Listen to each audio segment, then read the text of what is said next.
There we go. I figured it out. Yay. Okay. I'm just going to turn you up a little bit. It's what we're doing. Come and check it out. It's what we're all about. 561 Music. Welcome to 561 Music. My name's Ben, and there's no Hector today because we are doing a late night Zoom recording, and it's actually kind of exciting. We have Adriana and Julie from Shy Blossom. Could you tell us a little bit about who you are and where did you get the name? I'm Adriana. I'm the singer and the acoustic player of the band. It all kind of started with me when I first started recording at Pharmadelica Sound, and then he helped us find band members. Okay, back up. And what is Pharmadelica Sound? I gotta know. It's a studio that Howard Merlin. Yes, Howard yeah. Merlin. It's in Bokeelia. It's in Bokeelia, yeah. It's like deep in Florida. Howard Merlin. Yep. That's one of the most amazing names I've ever heard. Yeah. I think he says something about he's the wizard or something. Yeah, he sounds very wizardly talented. to me, yeah. He's awesome. Yeah. Well, we kind of cycled through band members, and our current lineup is Julie on the drums. Cool. Abel Ramirez on electric guitar, and right now we have Hayden on bass. And I kind of came up with this name by making a giant list of like random words that I liked. I honestly, the first name that came to my mind was Ladybug, because that's what my grandma calls me. I like that. But I like Shy Blossom better. I think you did a good job there. Yeah, but people already had that, and then I tried Shy Bug. Someone already had that, and then Shy Blossom just kind of like got pieced together, and I was like, wait, I kind of like this name a lot. Totally. And like now that I think of it, it's kind of makes sense because I've always been like very shy, so it's kind of like blossoming out of that like shyness, I guess. Yeah, it does have that quality of like sort of like two interesting words put juxtaposed. I like it. Have you ever heard of the Wu-Tang band name generator or the Wu-Tang like rap name generator? I don't think so. No. Okay, so do you know who Wu-Tang Clan are? Yes. Yeah, I've heard of them. So there's a long time ago in the early days of the internet, which I remember because I'm an old man.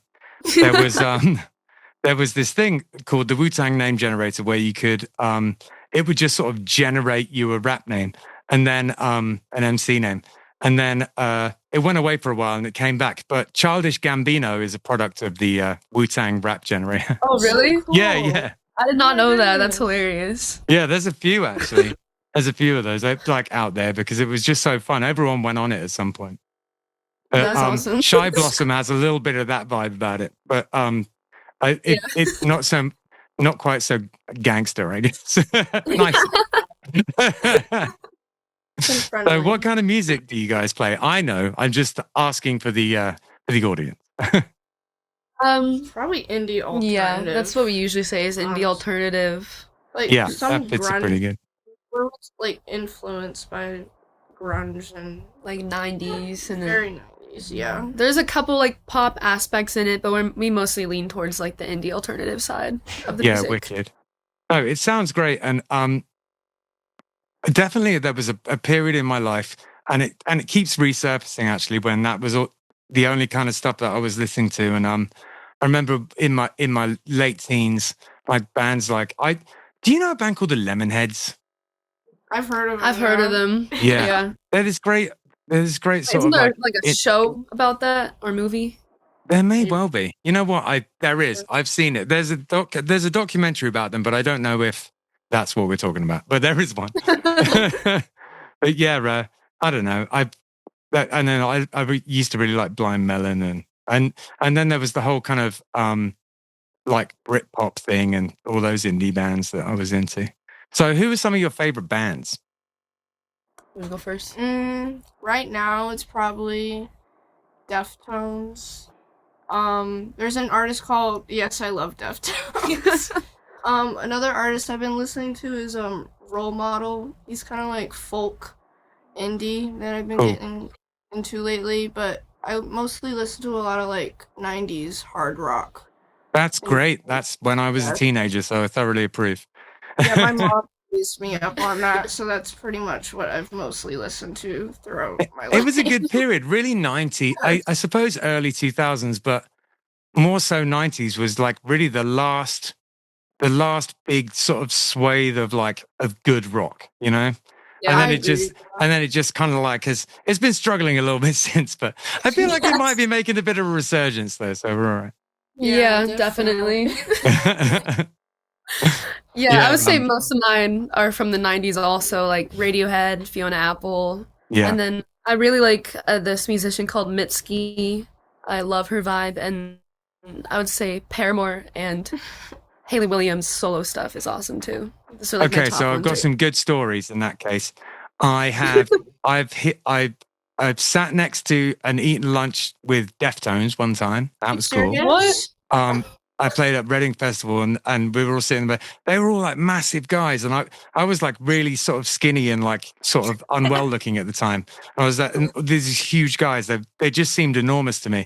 Like sort of, you know, when someone's famous and they seem slightly bigger than they are. I don't know. They just have this weird, yeah. And then my first ever proper gig was Radiohead. And I once played right before Paramore years ago at a thing called Slam Dunk Fest. And yeah. And because it was in Leeds where like my band was really near there in the UK, like our whole mission that night was to like be better than them. I don't know if we were, but we got a better crowd response. We probably weren't, let's be honest, but we got a better crowd response. But yeah, I've been teaching some Paramore lately too. I like Paramore as well. They're great. So you guys have just been playing a gig, right? Yeah, we just came back from one. Yeah, wicked. How'd it go? Good. It was a country club that we played at. We were told to It was play low-key. background music. Oh, I know those gigs all too well, trust me. Yeah. You know, it's funny because in Florida, you get this kind of, there's a lot of places to play, but you have to be willing to make some sacrifices, you know? Yeah. Definitely. So when you play those kind of shows, are you playing originals or covers? I play like solo and duo. We mostly play covers most of the time. Originals, but we'll mix in originals here and there. It's mostly for covers because that's what venues want. That's what people want for those kind of shows. My band Killbillies does a thing where if we've been playing at a place for a long time and they like us, we just play we don't think about whether it's an original or a cover because it's just like they trust us, you know? And I feel like if you've been there for long enough, you can totally do that. And even if you haven't, I feel like just as long as you throw the odd song in here and there that people know, you can play pretty much whatever you want. You know? Yeah. That's what we've been wanting to play. Well, me and her, I should say. We've been wanting to play like at least like one cover per like band gig, like stuff that people know because a lot of people aren't really like too familiar. Sure. With, like, original stuff. To be honest with you, you know, unless you get like absolutely massive, that never really changes. It's you know, people love what they know, you know, for better or worse, they love what they know. Yeah. So, are you writing new stuff? Where are you at in the whole creative process at the moment? It's mostly me and her writing a lot of stuff right now. Mostly her. She's writing like a song, at least one song per week. I have like 10 finished songs that are ready to be worked on with the band. The band can't keep up. Gotcha. Maybe. That's awesome. Yeah, it's nice to hear that you're so creative. You know, really that it's such a wonderful gift and it's such a wonderful thing to be able to express yourself through some kind of form of art. And I have to tell you, it's the only thing keeping me sane in this day and age. You know, it's agree. Yeah. I agree. It's really helpful. What kind of thing do you write about? I write about a whole bunch of different things. Like, give me some examples. Love, like a lot of people do. Unrequited, and then like relationships and stuff. Abusive relationships. Unrequited love is the you know, that's got to be by far and away number one. You know what I mean? Yeah. and a lot of the time, just like stuff I've never experienced really. Yeah.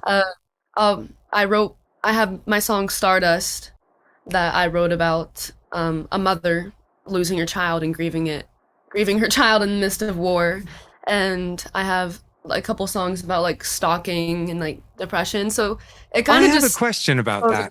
around. I have a question about that. I teach a lot of sort of young women and girls and stuff how to, and I do a lot of songwriting with different people, and I found that a lot of the girls and young women that I teach, they almost always have a song about like being followed and chased by someone and something terrible happens.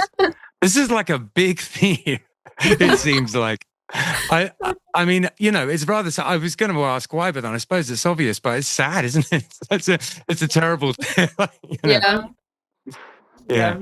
That's one of the things I like doing the most, though, is writing with people, because they always start out thinking they can't do it, and then they suddenly go, "Oh, it's just that. You just got to try and do it." You know. Yeah, I've been slowly working to collaborate with more people. So That's wicked. It's a whole different thing from writing by yourself, for sure. Yeah, it really is. Yeah. And you know, you come up with ideas that you would never have had, and that's one of the things I like about being in a band. I do both as well. Like, you know, I'll write songs that are just my little precious babies, and then I'll also do the band stuff, you know. Yeah. So, have you That's what I ever do too. played over on in West Palm Beach kind of area? I think we have It's like- actually. I think so. Have you heard of Propaganda? Yeah, of course. Yeah, I literally live at that place. They're my homies. Yeah, for sure. I think we played there like Once twice. or twice, We yeah. haven't played there in a while though. It was like in 2025. I'm Yeah. pretty sure, but it was. That's was a cool, cool though. venue. That's awesome. You couldn't have said a better place. That place is like, that's like the Lake Worth CBGBs, you know? It's like our place that we have. And I'm actually making a music video right now, like an animation, and I animated Propaganda into the video. Oh, that's how cool. much I love that place. Yeah, That's funny. totally. So big up Propaganda. Yeah, so that's good. So was that on a tour, or was that just a one-off? Just a one-off. Yeah, it was just a show that we got together with a couple other bands. We have gone on tour, like a mini tour. Like we started out in Florida, and I think we went to It was Alabama. North and South Carolina, Yeah, and then back to northern home. Florida. That'll do it. I mean, have you noticed that once you get out of Florida, everywhere just seems kind of close, you know? It's like you can do a lot of touring. Yeah. It's like you just got to make that sort of 7-hour jump out of Florida, and then poof, the world's your oyster. Everything's there, you know? Yeah. Florida takes so long to like 'Cause it's get so out long. of Des Moines. Yeah. Yeah. You know what? Like, it is what it is, but it's true that like the circuit, it's kind of like the circuit is like here, and then we're like somewhere down here. You have to get to the circuit. But Yeah. what we're trying to do with 561 Music is make it a vibrant enough music scene down here, or help to make it a vibrant enough music scene down here that people want to come more, you know? That's Yeah, the for goal. sure. That's awesome. Yeah. What kind of shows have you played? You've done a little tour. You've been Propaganda. Have you played any festivals? Have you what's some interesting shows that you played over your time? The Sing Out Loud festival. It wasn't like It wasn't- also like a big stage, but it's at like the ones where you like go to bars and there's like people Yeah. playing. It's Yeah, like, cool. kind of Yeah, like yeah. that. And we've played like local festivals also that are like local bands have set up and everything. Oh yeah, they have like a lineup. Yeah. There was one in Venice called Locals Fest, actually. Yeah. And it Cool. was like I tell you what, that's some of my favorite stuff, and that's where it starts. You know, be it anything really, the arts or you know, politics, whatever. It's, you know, start local. You know, start Yeah. from yourself and work out. That's the only really way you can do it. Yeah. Um, for sure. Yeah, and that's it's great to hear that you've been keeping so busy. Is it you guys are like whole thing? Are you like, are you going to do this? Are you in it to win it? You think? Is music important to I you? want. Yeah. This is very important to us. I'm going This off is- to college next semester, and I hope the band thing works out, so I'm not in like $500,000 of student debt. That'd be awesome. I know, yeah. But, you know, I tell you what, if I could give you one piece of advice as someone who's been doing this for most of his life, it is just make sure that the music you make, you really like. Because then no matter what happens, no one can take the fact that you made it and it's out there away from you. You know what I mean? Yeah. And I feel like that's becoming increasingly important with like AI and everything and just the general devaluing of recorded music. You know, yes. it makes it even more important that what you release, you can really stand behind, you know? You like, you love it, you made it because you like it, not because you thought someone else might like it, you know? Yeah, for sure. It's definitely important to like what you're making. Yeah. 'cause if Which you can't sounds stand, stupid, if you but can't you'd be stand behind amazed. a song, why would other people want to Yeah. listen to it? Exactly. No doubt about it. So what's in the pipeline? What do you guys have you got anything cooking? Like what's next for the band? Actually, and in the end of March, this clothing brand called Brandy Melville, like randomly messaged me one day, and they asked us to do like a recording session. So they'll like post it on their social media and stuff, which is actually pretty cool. Nice. That's yeah, awesome. So we're flying up to New York City to go Yeah. record there, so that'll be pretty fun. Wicked. I saw you guys did the Sugar Shack sessions, the Battle of the Bands thing. Yeah. Yeah, that was actually pretty cool. Did you It was. meet Ricky? Did you meet a guy called he's in a band called More Better Band? Yes. Yeah. Yeah, we competed with them in I think the semifinals. Okay, Yeah. gotcha. Yeah, Saw just them because play, they're very good. Yeah. Yeah, they're awesome. he books the people for the podcast. He's like he's part of 561 Music. He's a homie. He's a cool guy. Yeah. But that's awesome. I thought so. When I was watching that, I was like, I bet they know, more better. Yeah. Yeah. Cool. And I imagine you have rather mixed feelings about them. Mixed feelings. As Why? in because they won it, didn't they? The whole thing. I think they're very talented people. They deserve to win it. It would have Yeah. been nice for us to win, but I think all in all, it was a very good experience for Yeah. us. I It's did fun a to Battle do. of the Bands the other day, and it reminded me why I don't do Battle of the Bands. I get too competitive. I go nuts. I just get so stressed out. I just can't handle it. It's I the understand worst. that. Yes. that's why I'm definitely enjoy playing like festivals and shows with other bands instead of feeling like I have to compete with them. Mhm. Also. It is an odd thing, isn't it? Competing in the arts doesn't really make a huge amount of sense. But I will say, because one it's thing very that does subjective. make sense is that you bring your A game. You got to, that's the one thing that's true, Yeah, you do your Yeah. best. And I didn't really realize that until afterwards. I was like, everyone tried really hard. So I suppose that there is that, Yeah. But- That's the only thing I like about it, though. All right. So, yeah, you guys have made videos. How did you make, what was I was watching one of your videos earlier. Which one was it? I can't remember. I've navigated away from the thing. How many music videos do you have? All I One, wanted two, underneath. Don't call me Stardust and Like you used to. 5. You have 5. Nice. That's awesome. And you're Some of doing them it properly were too, because music hasn't been enough for a long time. You got to have a whole, it's got to be like a multimedia situation these days, Yeah. And it's not like music videos are a new thing, but you've got to at least have a music video now, Yes. I think it's really important. I'm one of That's those cool. people that Well like done. loves to watch music videos, so Same, I- yeah. make sure to like put a lot of like effort into like creating them. Yeah. Tell me about it. My whole life at the moment is making a music video. I'm making this thing in Blender, this 3D animation. I don't do anything else. I feel like I've become a hermit. I just spend all my time just doing that. So hopefully at some point it will be over and I'll go and like see some sunlight. But That takes a lot of work too, because yeah. animating thing. Yeah, that's... Yeah, I did know it was going to be hard, but I didn't know it was going to be this hard. It's a lot. I think I tried to learn how to do it one day, and after like an hour, I was like, I'm not doing it. yeah, totally. I can't. Yeah, I got to finish it now. I've started, so I'll finish. But yeah, cool. So when it comes to promotion of the band, getting your name out there and stuff, who does the social media, or do you all do it? And how seriously do you take it? It's me and my parents that do the social media the most, actually. Right. I think I take it pretty seriously.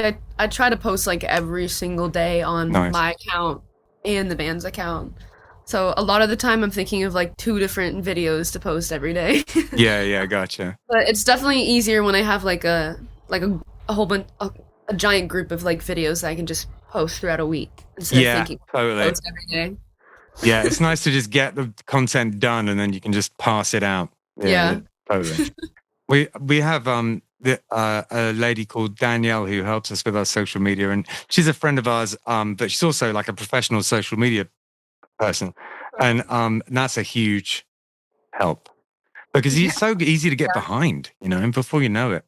For sure. I can't That, and also it's so easy to just get obsessed with like being on social media as well. It's like a double-edged sword. It is. So the one thing that we don't do properly, and it's really, I don't know, I think maybe we're too old, I'm not sure. We haven't really done TikTok that well, but we'll get to it. How's your TikTok? Do you have a healthy TikTok? TikTok is like would the say, hardest social media platform for like promoting yourself. Totally.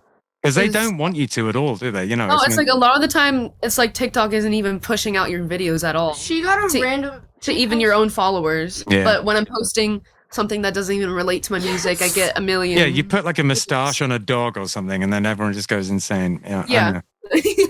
and then we try to promote our music, and it's like 2 views. 2 views. It was like, okay, that's great. You're preaching to the converted over here. I know all about that. Yeah, it's something that we complain about all the time. Yeah. Somehow it knows that you're promoting something, I think. I Well, suppose it's it- not that it- hard to figure it out. TikTok definitely wants you to pay to promote Yeah, your They want your videos money. on there. yeah, for sure. And like when I release something or something like that, Meta takes a healthy chunk of my money. Yeah. But it's worth it. It works. If you're willing to It pay does for work. it. Yeah. Yeah. So have you ever made any physical media? Have you got anything like records or tapes or anything like that? Yeah, we still have a whole bunch of vinyls from our first album, and we have CDs from our first album and our Okay. EP. Well we done. We Just make making shirts. sure. I just, I'm actually wearing one of them. No, that's cool. We have records with Killbillies as well. It's so fun to make vinyl. It's just like it. I love vinyl. I have like a whole bunch on my wall. Yeah, wicked. Yeah, I'm actually at 561 Music School and Studio right now. This where I'm at is like the like a little sort of like base camp, and in the lobby at the front we have like a vinyl like listening station. So you come in, and while you're waiting for whatever reason you're waiting, like if you have a lesson or if you're recording something, you can sit and listen to all the vinyl that's there. It's pretty cool. I like it. That's cool. I love that. Anyways, what shall I play, everybody? What shall I stick on now? Which song would you say is the most representative? Come on, dear.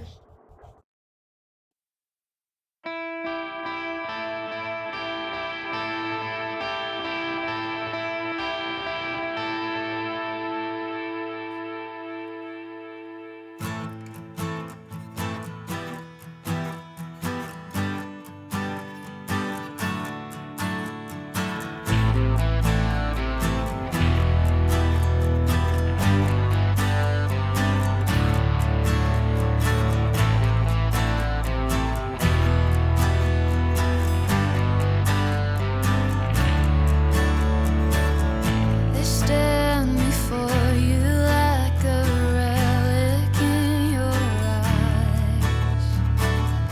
That fractured form staring back into your mind. You avert your gaze, don't look away. They bear the fruit you hold, they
Oasis Root Kava Bar is in Seagrape Square on Indiantown Rd.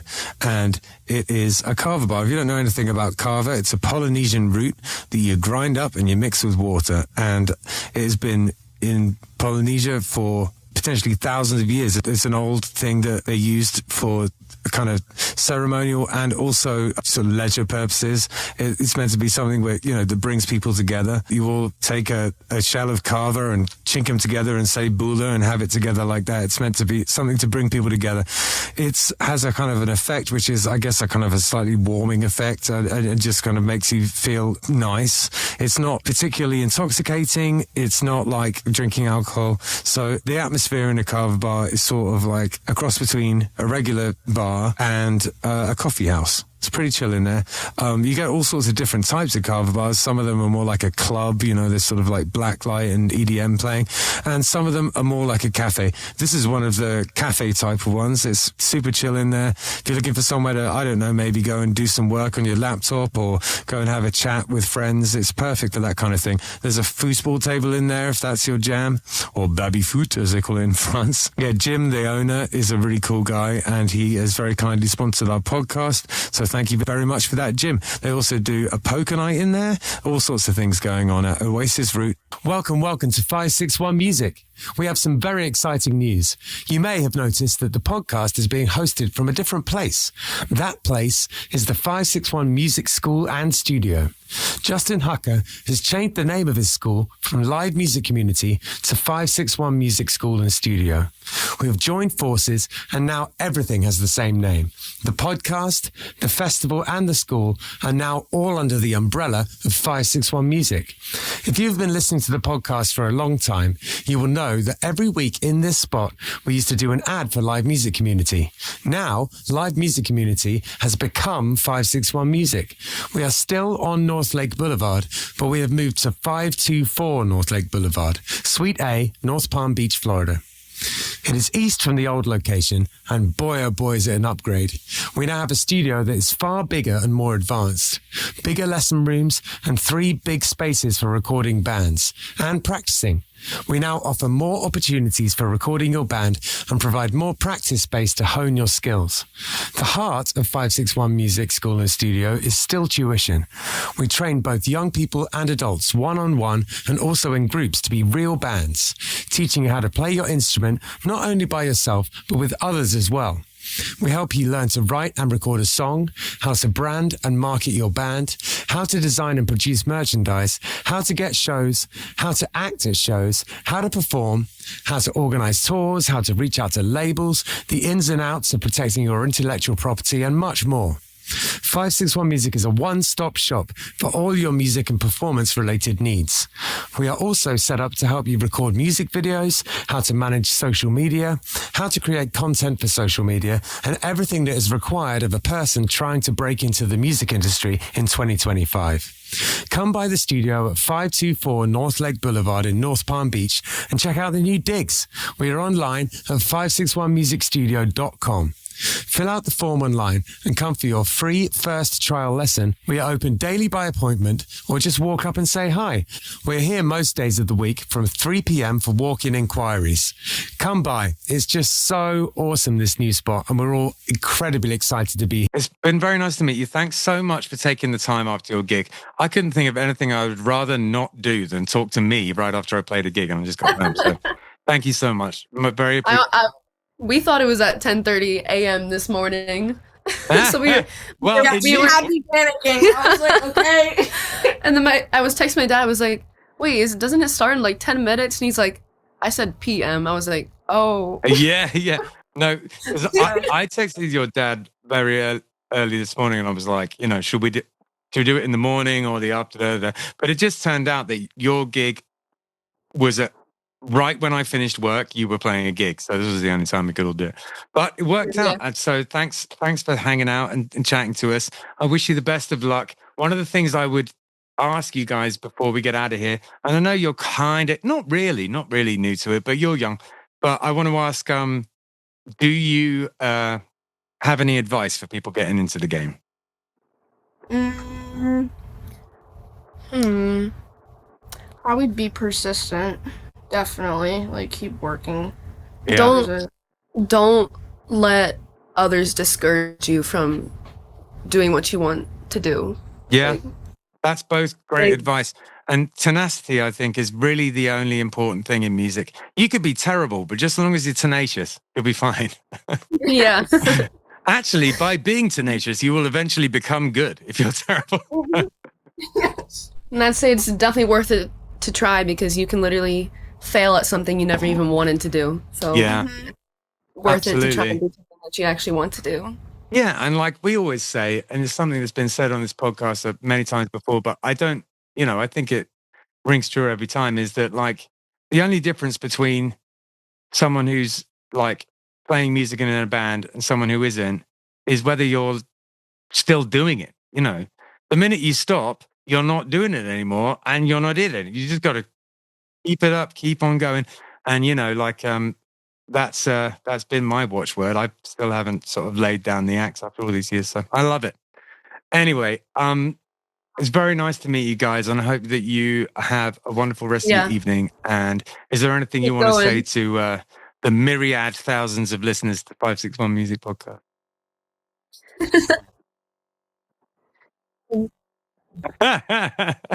Excellent. Nice one, guys. Oh, yeah, it's my pleasure. And assuming this worked and it recorded, you will see this up. I'm going to edit it right now. You guys are so it's coming out great. tomorrow. Thank you for listening. We Nice one. Take it easy, guys. Thank you so much for having us. Talk about a scene. It's what we're